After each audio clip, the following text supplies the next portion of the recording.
Alright, so here we have two Trane. Oh my god, that one's really badly dented.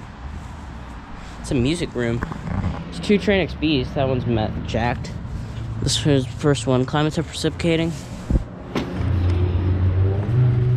Interlink fan motor. 2011, 2.5 ton. That is, I don't know if that's been running. Wow, that is weird colored heat pump. Very jacked up. I don't know what happened to this thing, but whatever it did, it wasn't good. Whatever it wasn't good. Interlink. Okay.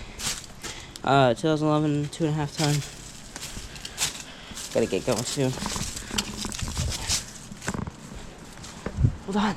I'm about to, just these two. Here, TECH2000. GE motor. 2005, 1.5 ton. Mitsubishi. There we go. 2.5 ton from manufacture date. Find it. Alright. Thank you for watching.